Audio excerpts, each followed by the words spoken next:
The stars looked different through the windows of Pioneer 7. Captain Daniel Hayes stood on the bridge watching the blue and green planet grow larger on the screen. After 3 years of traveling through space, his crew had finally found something worth the journey. The planet below them had air humans could breathe, water they could drink, and land that could support life. "Captain, all scans are complete," Lieutenant Sophie Martin said from her station. She was young, barely 30, but she was the best science officer in the fleet. "The planet is perfect. Better than we hoped." Daniel nodded and allowed himself a small smile. Back on Earth, billions of people were waiting for news like this. Humanity had reached for the stars out of necessity. Their homeworld was dying, crowded and depleted. They needed new worlds, new hope. This planet, Haven 9 as they called it, could be that hope. "Prepare a landing team," Daniel ordered. "Sophie, you'll lead it. Take Dr. Henry Blake and a security detail. Let's meet our neighbors." The landing shuttle cut through the atmosphere smoothly. Sophie sat in the pilot seat, her hand steady on the controls. Beside her, Henry Blake pressed his face against the window like an excited child.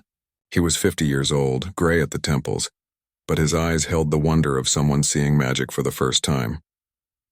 "Look at that forest," Henry breathed. "The trees are silver, actually silver."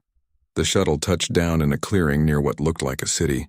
The buildings were tall and curved, made of some material that seemed to glow from within.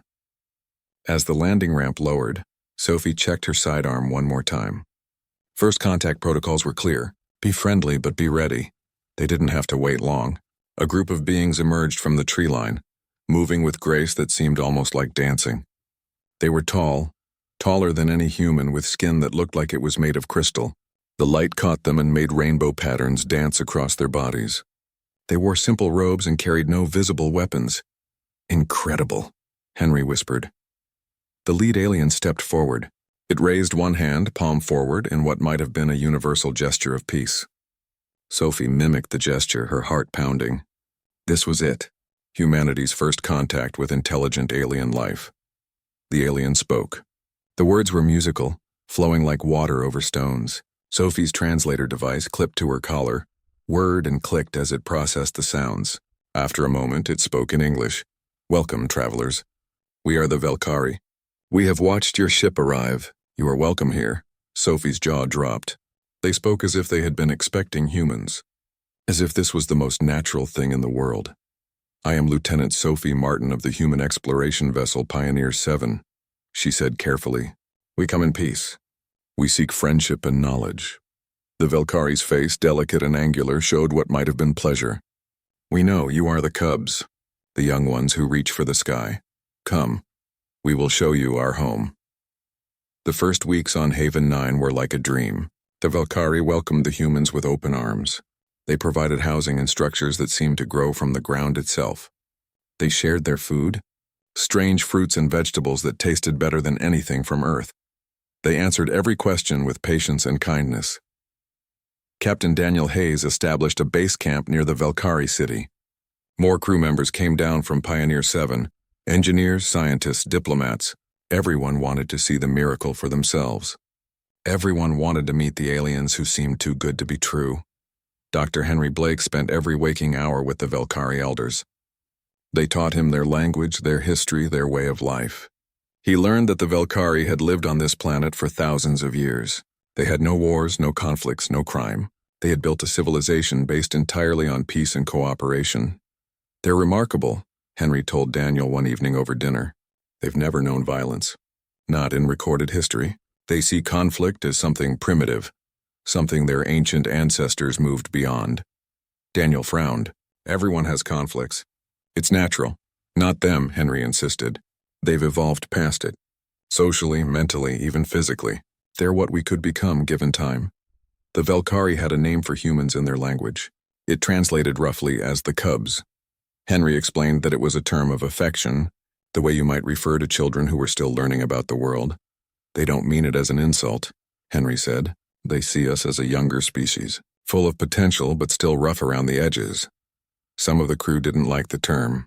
Sergeant Jake Morrison, head of security, made his feelings clear in the mess hall one night. "Cubs," he growled, stabbing at his food. "Like we're pets. Like we're babies who need to be protected." "It's not like that," Private Amy Chen said. She was young and idealistic, excited about everything on Haven 9. They're just trying to help us. We don't need help, Jake muttered. We made it to the stars on our own. We don't need some aliens treating us like children. But Jake was in the minority. Most of the crew loved the Valkyrie. Commander Lisa Torres, the ship's first officer, sent glowing reports back to Earth. She recommended establishing a permanent colony on Haven 9. She proposed formal diplomatic relations, trade agreements, cultural exchanges. Kyle Peterson, a young engineer barely out of his 20s, became particularly close with a Valkyrie named Surai.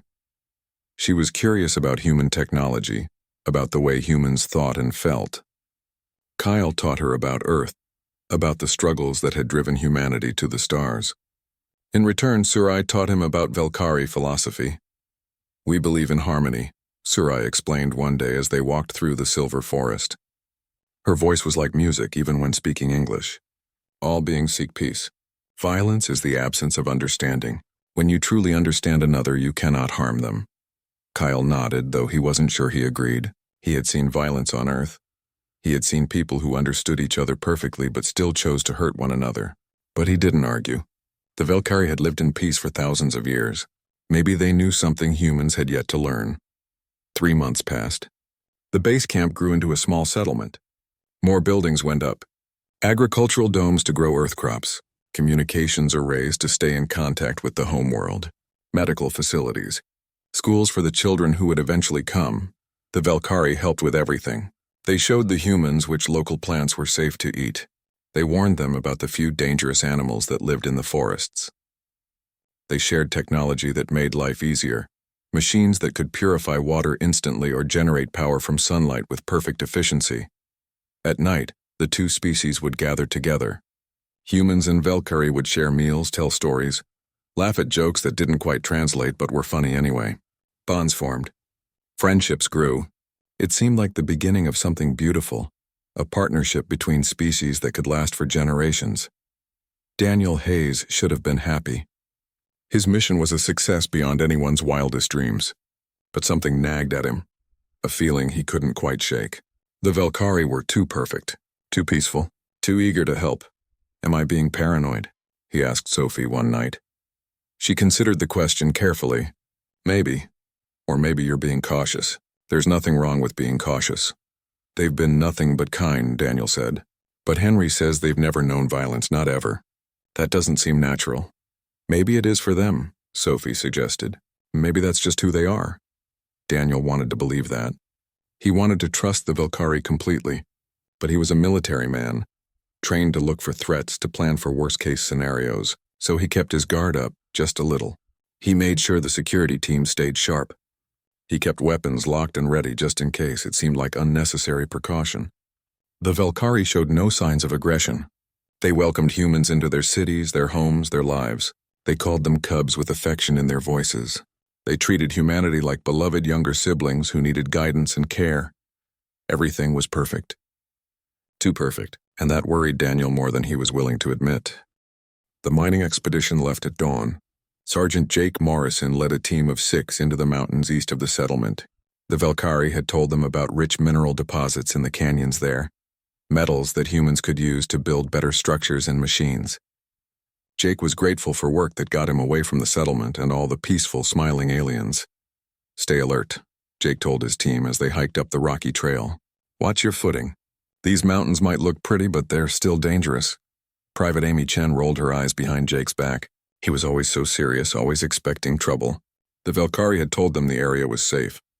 There were no dangerous predators, no hostile weather patterns. Just rocks and minerals waiting to be found.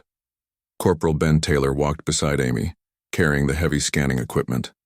He was quiet, steady, the kind of man you wanted on your team when things got difficult. Not that anything would get difficult here. Everything on Haven 9 was easy. 2 Valkyrie observers accompanied them.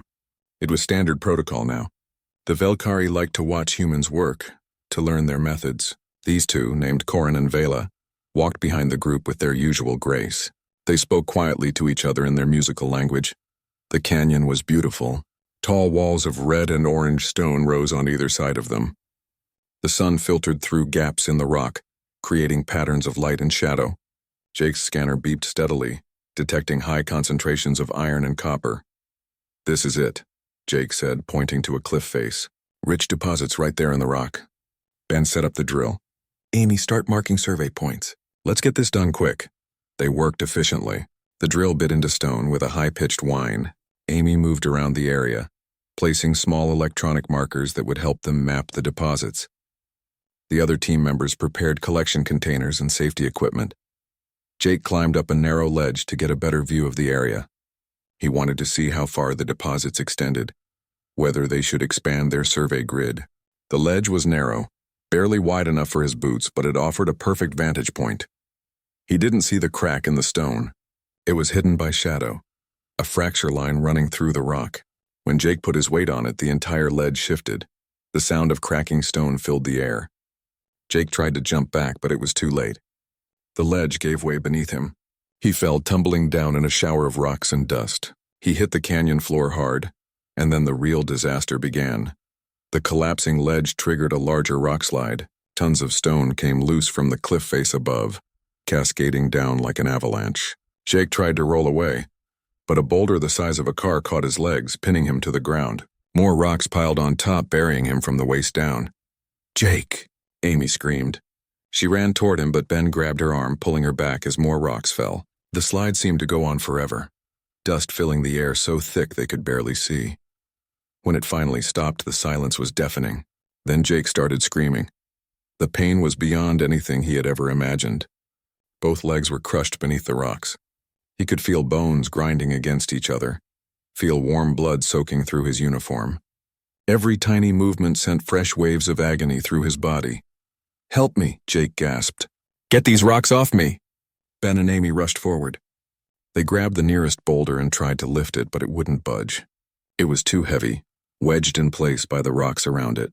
Two other team members joined them, all four straining with every ounce of strength they had. The boulder shifted slightly, then settled back down. "It's not working," Ben panted. "We need better equipment. We need to call for help." Amy fumbled with her radio, her hands shaking. "Base camp, this is Survey Team 7. We have an emergency. Jake Morrison is trapped under a rock slide. We need rescue equipment and medical support immediately." The radio crackled. Dr. Henry Blake's voice came through, tight with concern. "Understood. We're mobilizing now. What's his condition?" Amy looked at Jake. His face was pale, covered in sweat. Blood pooled beneath the rocks that held him. Both legs crushed. "Heavy bleeding. He's in bad shape, Henry, really bad." "Keep him conscious," Henry ordered. "Keep pressure on any bleeding you can reach. We'll be there as fast as we can." But the base camp was 3 hours away by vehicle, longer on foot through the mountain trails. Jake didn't have 3 hours. They could all see it. His breathing was getting shallow, his eyes losing focus. The Velkari observers stood at a distance, watching. Their crystalline faces showed no emotion, no urgency. They simply watched as humans struggled and suffered. "Help us," Amy shouted at them. "Please, he's dying." Corin tilted his head, the gesture almost bird-like. "We cannot interfere," he said in his musical voice. "It is not our way. All beings must face their natural path." "Natural path?" Amy's voice rose to a shriek. "He's trapped. This isn't natural, it's an accident. Help us lift the rocks." "We do not interfere with natural processes," Vela said calmly. "To do so would be to impose our will upon the universe. That is not the way of peace." Ben wanted to hit them. He wanted to grab one of those smooth crystalline faces and smash it against the rocks. But he turned back to Jake instead, focusing on what mattered. They tried again to move the boulder, throwing all their weight against it. It didn't move. Jake's condition worsened by the minute. The pain was constant now, a living thing that consumed his entire world. He couldn't feel his legs anymore, which he knew was a bad sign. His vision blurred at the edges. He could taste blood in his mouth. The team worked frantically, trying everything they could think of. They used their tools as levers, trying to pry the rocks apart. They dug around the edges, hoping to create a gap. Nothing worked. The rocks were too heavy, too tightly wedged together. "Come on, Jake, stay with us," Amy pleaded, holding his hand. Tears ran down her face, cutting trails through the dust that covered her. "Help is coming. Just hold on." But Jake could feel himself slipping away. His body was going into shock, shutting down system by system. The pain became distant, almost dreamlike. He thought about Earth, about his family back home. He thought about all the things he would never get to do, all the places he would never see. An hour passed. Then another. The rescue team was still too far away. Jake's pulse grew weaker. His breathing came in short, rattling gasps. The team members gathered around him, knowing there was nothing more they could do. They held his hands, spoke words of comfort, tried to make his last moments less lonely. The Valkyrie observers continued to stand apart, watching with their calm, detached expressions. They spoke occasionally to each other in their own language, as if discussing an interesting but irrelevant phenomenon. Jake's organs began to fail. The crushing weight had damaged too much, destroyed too many blood vessels and nerves. Toxins from his dying tissue flooded into his bloodstream. His kidneys stopped functioning. His liver couldn't filter the poisons.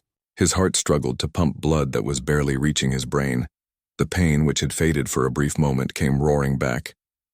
It was fire and ice and lightning all at once. It was every nerve in his body screaming in protest. It was drowning and burning and being torn apart all at the same time. Jake had served in the military for 15 years. He had faced danger before, had been injured in training accidents, but nothing had prepared him for this. Nothing could prepare anyone for this kind of agony. He tried to breathe, but his lungs wouldn't fill. He tried to speak, but words wouldn't come. The world narrowed to a single point of unbearable pain. His body thrashed weakly, instinct taking over where conscious thought had fled. Amy gripped his hand tighter. "It's okay," she whispered. "You're not alone. We're here." But Jake was beyond hearing her. He was beyond everything except the pain. It consumed him, defined him, became the entirety of his existence. Every cell in his body cried out in distress, sending signals of damage and dying to a brain that could do nothing to help. His back arched. His mouth opened wide, and from deep inside his chest, from some primal place that existed long before humans walked upright or looked at the stars, came a sound that had echoed across Earth for millions of years. Jake Morrison screamed. It was not a cry for help. It was not words or coherent thought. It was pure animal agony. It was the sound of a creature in mortal pain, fighting against death with every remaining spark of life. It was the scream of a predator wounded, of prey caught, of a being that refused to die quietly. The scream echoed off the canyon walls, amplifying and multiplying. It rolled across the landscape like thunder, carrying with it the raw essence of human suffering. It was a sound that spoke of evolution on a hostile world, of ancestors who had screamed just like this when saber-toothed cats caught them, when injuries turned fatal, when death came too soon and too painfully. The scream went on, until Jake's damaged lungs couldn't sustain it anymore. Then it faded to a gurgling gasp. His eyes rolled back. His body went limp. In the sudden silence that followed, something changed. The air itself seemed to shift, to grow heavy with a tension that hadn't been there before. Amy looked up from Jake's body, tears streaming down her face. The Valkyrie observers stood frozen. Their crystalline skin, which had been soft shades of blue and purple, was darkening. Colors swirled beneath the surface, reds and blacks replacing the peaceful hues.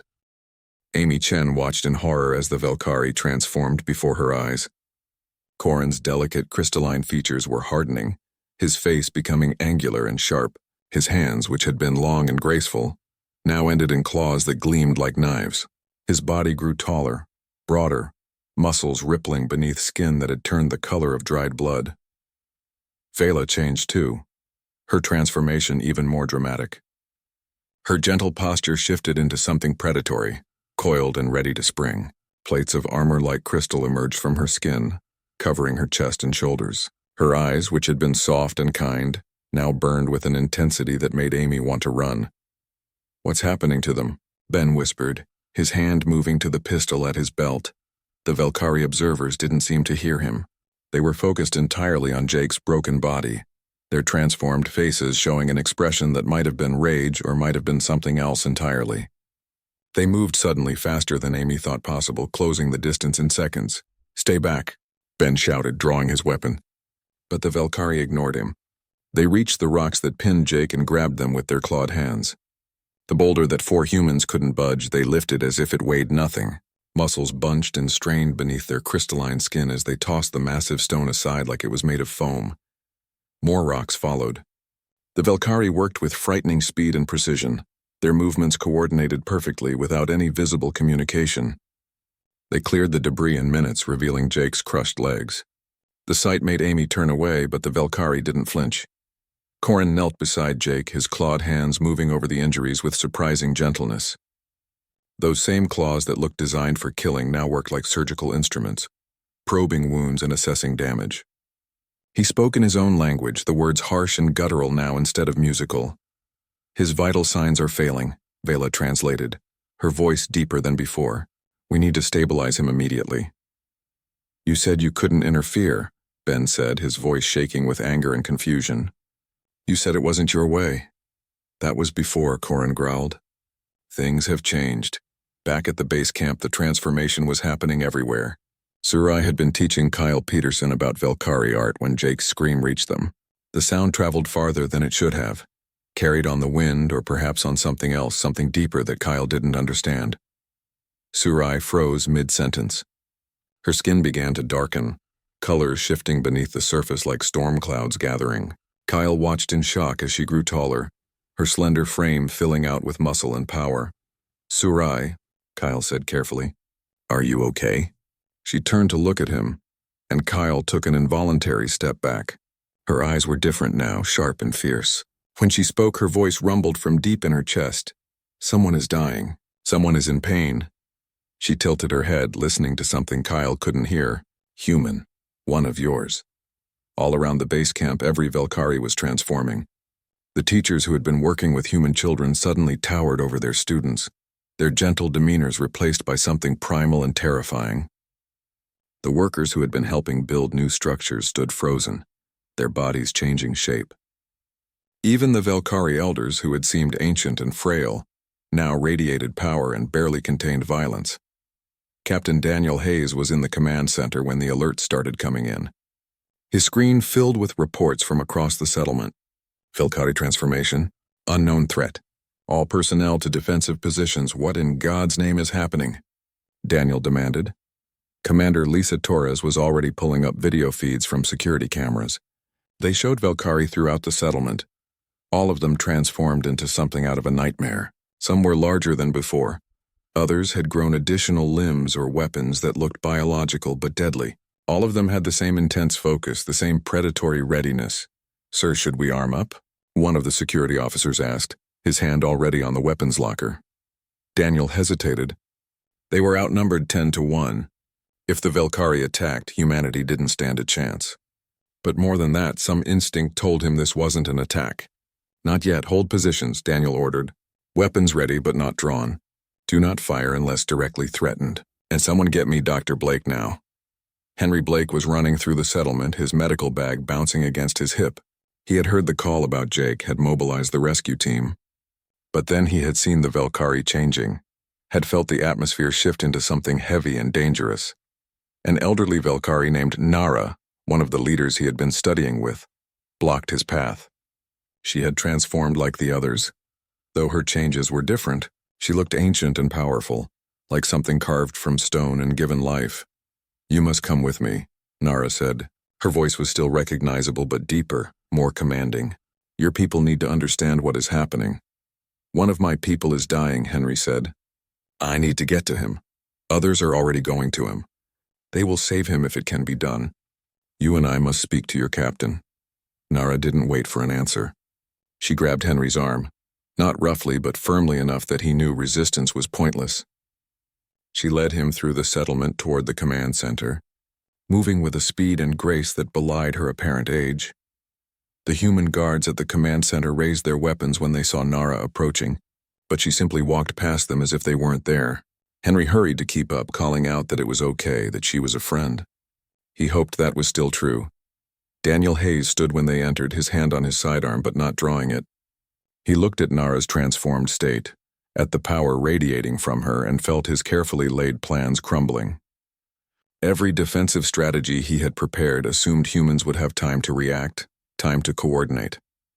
But the Velkhari could clearly move faster than any human could respond. "Captain Hayes," Nara said formally, "we need to speak. Your people have triggered something that has been dormant in us for 10,000 years. Jake Morrison is dying because of an accident," Daniel said carefully. If you're responding to that, if his pain somehow caused this, we meant no harm. We know, Nara said. This is not about blame. This is about truth. A truth we should have shared from the beginning. Sophie Martin burst into the command center, breathing hard from running. She stopped short when she saw Nara, her eyes going wide. Captain, every Velkari in the settlement has transformed.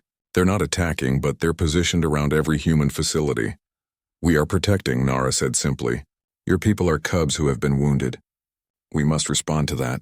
It is not a choice. It is what we are. Daniel felt his world tilting. Everything they thought they knew about the Velkari was wrong. These were not peaceful philosophers who had evolved beyond violence. These were predators wearing a thin veneer of civilization. Tell me the truth, Daniel said. All of it. Nara settled into a chair that creaked under her transformed weight. The Velkari are not naturally peaceful. We never were. 10,000 years ago, we were the most dangerous species in this region of space.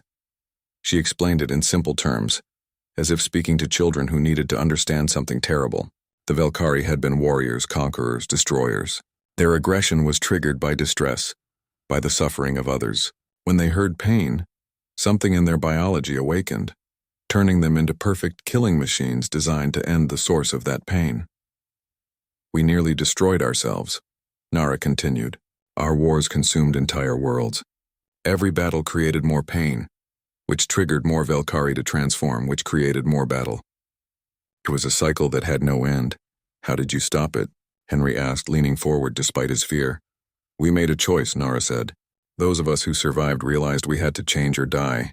We used genetic engineering to suppress the transformation trigger. We built a society based on avoiding conflict, on preventing the situations that would awaken our true nature.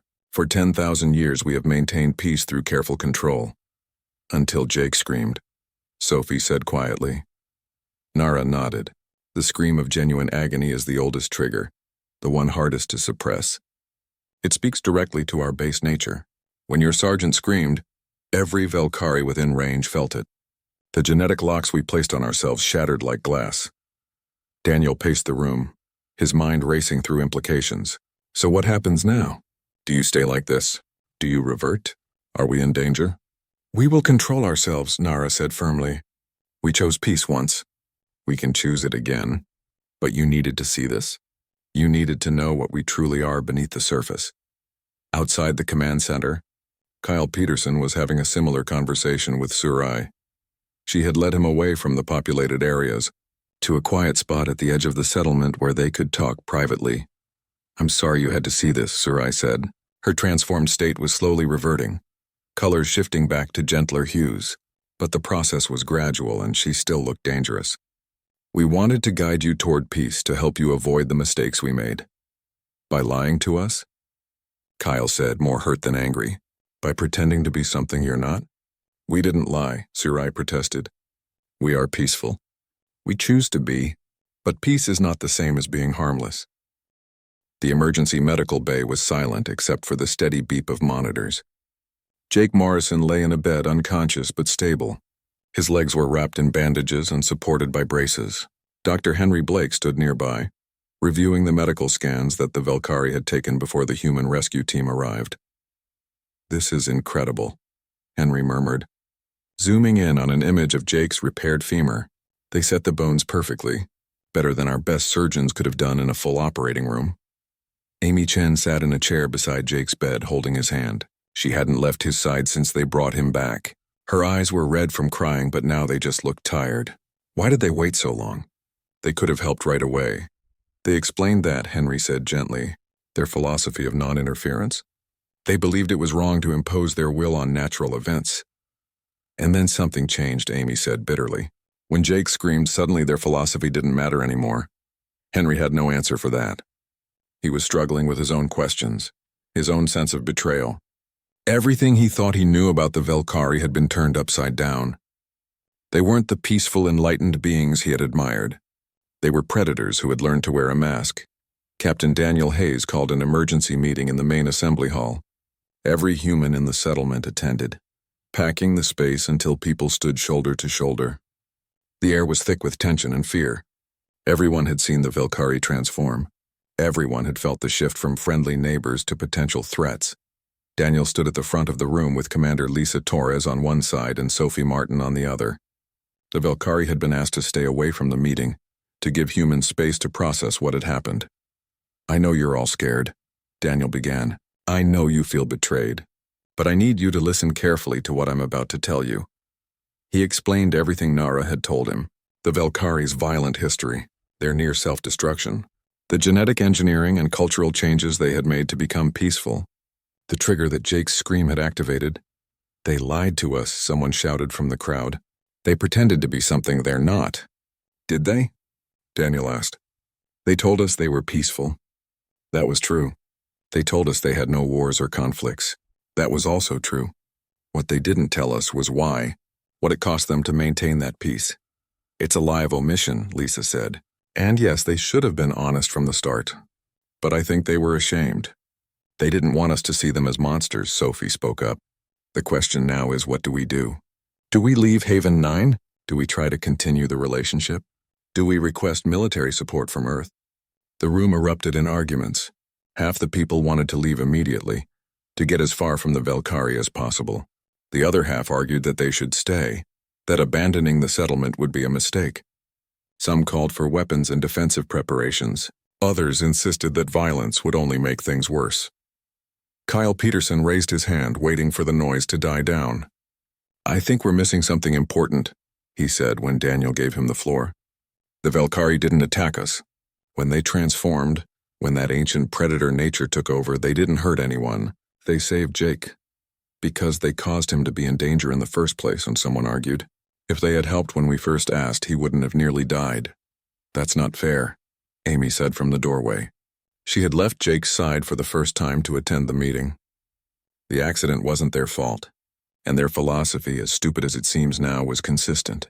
They didn't help us because they believed in non-interference. "Until they did help," another voice called out, "which proves their beliefs are flexible when it suits them." The argument continued for hours. People shared their fears, their anger, their confusion. Some had formed close friendships with the Velkari and felt personally betrayed. Others had always been suspicious and felt vindicated. A few, like Kyle and Amy, argued that the transformation actually proved the Velkari could be trusted more, not less. "Think about it," Kyle said. "They have the power to destroy us. We saw that today, but they chose not to. Even when their deepest instincts were awakened, they chose to help instead of harm." Meanwhile, in the Velkari city, a similar meeting was taking place. The transformed Velkari had mostly reverted to their peaceful forms, but the process was slow and difficult. Some still bore traces of their warrior state, darker skin tones or sharper features that wouldn't quite smooth away. Nara addressed a gathering of Velkari elders and citizens. "We have made a grave error," she said. "We should have told the humans the truth from the beginning. We let our shame dictate our actions." Surai stood among the crowd, still partially transformed. "I wanted to tell Kyle," she said. "Many times I almost told him. But I was afraid he would see me as a monster." "We are monsters," an elder named Torin said bluntly. He was larger than most Velkari, his transformation having been more dramatic. "We have always been monsters. The fact that we choose not to act like monsters doesn't change what we are." "Is that true?" a younger Velkari asked. "Are we defined by what we could do or by what we choose to do?" The question hung in the air. It was the same question the Velkari had been asking themselves for 10,000 years, the question that had driven their entire civilization's transformation. "Both," Nara said finally. "We are what we could be and what we choose to be. To deny either part is to live a lie." Corin, who had helped save Jake in the canyon, spoke up. "The humans need to understand that we struggled with this for millennia.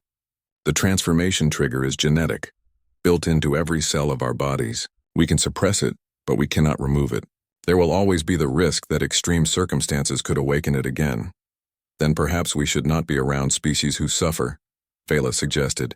"Perhaps isolation is the only way to maintain our peace." "We tried that," Nara reminded them. "For thousands of years we avoided contact with other species. But isolation is not life, it is merely existence. The humans gave us a chance to be part of the larger universe again. Should we throw that away because we are afraid of ourselves?" The debate continued late into the night. Some Velkari argued for ending all contact with humans immediately. Others wanted to try to repair the relationship. A few suggested that this incident might actually be an opportunity, a chance to build something more honest than what they had before. The next morning, Nara requested a meeting with Captain Hayes. They met in a neutral location, an open field between the human settlement and the Velkari city. Both brought small delegations, but the meeting itself was meant to be just the two leaders. Daniel arrived first, with Sophie and Lisa flanking him. They stood in the morning sunlight watching as Nara approached. She had fully reverted to her peaceful form, but there was something different about her now. A weight, perhaps. The burden of truth finally shared. "Captain Hayes," Nara said formally, "thank you for agreeing to meet." "We need to talk about what happens next," Daniel said. He tried to keep his voice neutral, professional. "My people are divided. Some want to leave. Others want to stay, but with new protocols and safeguards. And you?" Nara asked. "What do you want?" Daniel looked at her, really looked at her, and saw the same conflict he felt reflected in her eyes. "I want to trust you, but I don't know if I can." "That is fair," Nara said. "We have not earned your trust. We hid the truth because we were ashamed of what we are." "That was wrong. Why didn't you tell us?" Sophie asked. "From the very beginning, why not just explain your history?" Nara was quiet for a moment. When she spoke, her voice was heavy with old pain. "Because we have spent 10,000 years trying to forget, trying to become something other than killers. When you arrived, young and hopeful and reaching for the stars, we wanted to be the wise guides who could help you avoid our mistakes. We wanted to believe we had truly left our violent nature behind. But you haven't," Lisa said. "Yesterday proved that." "Yes," Nara agreed. "Yesterday proved that we can suppress our nature, but not eliminate it. The warrior still lives inside every Velkari. We have simply learned to keep it sleeping." Daniel thought about Earth's history, about the wars and genocides that marked human progress through the centuries. Humanity had done terrible things to itself, and yet they had also created art, music, literature. They had built societies based on justice and compassion. They had reached for the stars not to conquer but to explore. "We're not so different," Daniel said slowly. "Humans have the capacity for terrible violence too. We've done horrible things to each other throughout our history. We're still doing horrible things back on Earth. The reason we're out here looking for new worlds is partly because we nearly destroyed our own planet." "So you understand?" Nara said. "I understand that choosing to be peaceful is harder when you have the capacity for violence," Daniel replied. "I understand that every day you choose not to use your strength, not to give in to your instincts, is a victory. But I also understand that my people need to know they're safe." "We cannot guarantee that," Nara said honestly. "If another human screams in true agony, if we hear genuine distress, the transformation will happen again. It is built into us at a level deeper than conscious thought." "Then we need protocols," Sophie suggested. 3 days after the incident, Jake Morrison woke up. The medical bay was quiet, early morning light filtering through the windows. He tried to move and immediately regretted it. Pain shot through his legs, sharp and unforgiving. He gasped and fell back against the pillows. Dr. Henry Blake appeared at his bedside within seconds. "Easy, Jake, don't try to move yet. Your legs are healing, but it's going to take time. How bad is it?" Jake's voice was rough from disuse. Henry hesitated, then decided on honesty. "Bad, both legs were crushed. We've repaired what we could, but you're going to need extensive physical therapy. You'll walk again, but probably with a limp. Running or heavy physical activity might not be possible." Jake closed his eyes, processing this. His career as a security officer was effectively over. Everything he had trained for, everything he had built his life around, was gone. He should have felt devastated, but mostly he just felt tired. "The Velkari saved you," Henry added quietly. "After you were trapped, they transformed. They lifted the rocks and stabilized you until we could get there. Without them, you would have died." "I remember," Jake said. "I remember screaming, and then everything got fuzzy. But I remember seeing them change, seeing what they really are." "How do you feel about that?" Jake was quiet for a long time. "I don't know. Grateful, I guess. Confused. They could have helped right away, but they didn't. And then when I screamed, suddenly they could. What kind of sense does that make?" "They're complicated," Henry said. "Like us." Over the next week, Jake's room became an unexpected meeting place. Amy Chen visited every day, bringing him books and news from the settlement. Ben Taylor came by to tell terrible jokes. Even Captain Hayes stopped in to check on him and discuss what had happened. But the visitor that surprised everyone was Corin.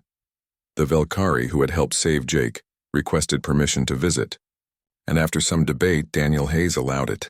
Henry Blake stood nearby, ready to intervene if needed, but Corin entered the medical bay in his peaceful form, moving slowly and carefully. "Sergeant Morrison," Corin said formally, "I wanted to see how you were recovering." Jake studied the alien. He remembered Corin's transformed state, the claws and armor and barely contained violence. But now the Velkari looked gentle again, almost fragile. "I'm alive because of you. Thank you." "I apologize for not helping sooner," Corin said. "Our philosophy of non-interference had seemed wise for so long.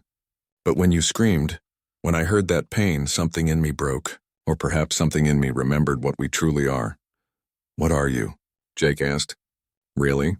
Corin settled into a chair, his movements graceful despite his size. "We are predators who chose to become philosophers, warriors who laid down our weapons. We built a civilization on peace, but we did not change our fundamental nature. We only learned to control it." "Sounds familiar," Jake said. "Humans aren't exactly peaceful by nature either. We've been fighting each other since before we had language." "Yes," Corin agreed. "That is why we called you cubs. We saw our younger selves in you. A species with the capacity for great violence, but also the desire to be more than that." They talked for hours.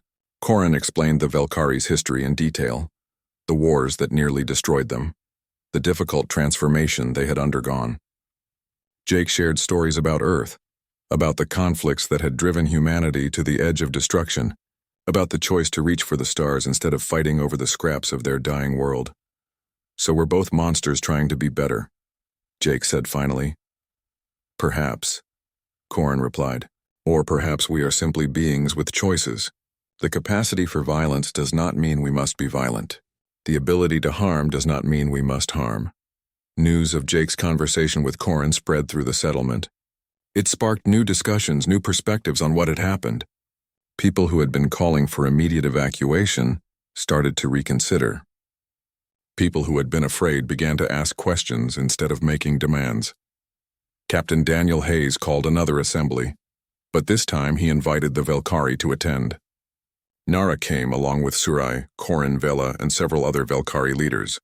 They stood at the front of the room beside the human leadership, a united front. "We've had a week to process what happened," Daniel said to the assembled crowd. "A week to think about what we learned and what it means for our future here. Now we need to make a decision. Do we stay and try to build something with the Velkari, or do we leave?" "I think we should stay," Kyle Peterson said, standing up. "But not under false pretenses. Not pretending the Velkari are something they're not. We need a new relationship, one based on truth. The truth is they're dangerous," someone called out. "We saw what they can become. And they saw what we can become," Amy Chen replied, also standing. They heard Jake scream, heard the pain of someone dying, and it triggered every violent instinct they have. But they didn't attack us. They didn't hurt anyone. They saved a life. Surai stepped forward. "I would like to say something, if I may."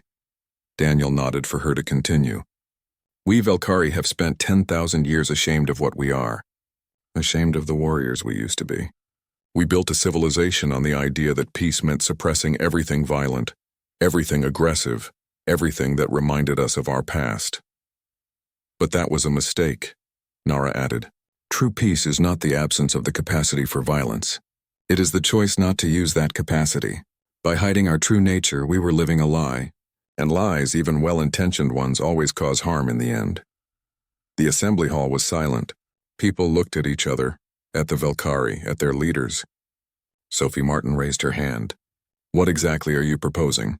"A partnership," Daniel said, "based on honest understanding of who we both are. The Velkari will teach us their methods for controlling aggressive impulses. We'll share our own conflict resolution techniques. Both species will work together, acknowledging our capacity for violence while choosing peace." "What about safeguards?" Lisa Torres asked. "What happens if there's another incident?" "Another scream?" Corin answered. "We will establish protocols. When a Velkari transforms, we will immediately move to secure areas away from humans until we can regain control. We will train both species on how to handle these situations. And we will be honest about the triggers so humans can avoid situations that might cause transformation." It's not perfect, Daniel admitted. There will be risks. But staying here, building a future with the Velkari offers opportunities we can't find anywhere else. They have technology, knowledge, and experience that could help humanity immensely. And you have something we need, Nara said. You remind us that choosing peace is an active decision, not a passive state. You challenge us to be honest about ourselves. That is a gift.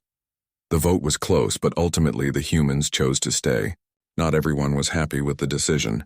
Some people requested transport back to Earth, and Daniel granted those requests without question. But most decided to remain, to see if this new understanding between species could work. Over the following months, life in the settlement changed. The Velkari no longer hid their true nature. They explained their transformation triggers, demonstrated their warrior forms in controlled settings, taught humans about their history and struggles. In return, humans shared their own complicated relationship with violence. Lieutenant Sophie Martin established a joint task force to develop emergency protocols. If a Velkari transformation occurred, both species would know exactly what to do. Safe zones were created, communication systems improved, and training exercises conducted. Kyle Peterson and Surai's friendship deepened into something more. They became symbols of the new relationship between species, proof that understanding could grow from honesty. They worked together on a cultural exchange program, teaching young humans and Velkari about each other's worlds. Dr. Henry Blake spent his time studying the Velkari transformation process, trying to understand the biology behind it. What he learned fascinated him. The Velkari hadn't eliminated their capacity for violence through genetic engineering. They had simply added controls, like installing a safety on a weapon. The weapon was still there, still functional, but it required a conscious choice to use. It's brilliant, actually, Henry explained to Daniel one evening. They didn't try to change their fundamental nature because that's impossible. Instead, they learned to manage it, to live with it. That's far more difficult, but also far more sustainable. Sounds like what humans have been trying to do for centuries, Daniel observed. Exactly. We're not so different after all. Jake Morrison's recovery was long and painful. True to Henry's predictions, he would never return to full duty as a security officer, but as he healed, he found a new purpose. He became a trainer, teaching both humans and Velkari about emergency response and crisis management. His unique perspective, having been saved by the transformed Velkari, made him valuable in ways he hadn't expected. He could speak about the terror of seeing them change, but also about the gratitude of being saved. He understood both the danger and the hope of the new relationship. 6 months after the incident, Jake stood without crutches for the first time. His legs ached and he knew they always would, but he could stand. He could walk slowly and carefully. It was enough. Corin attended Jake's first independent walk along with Amy,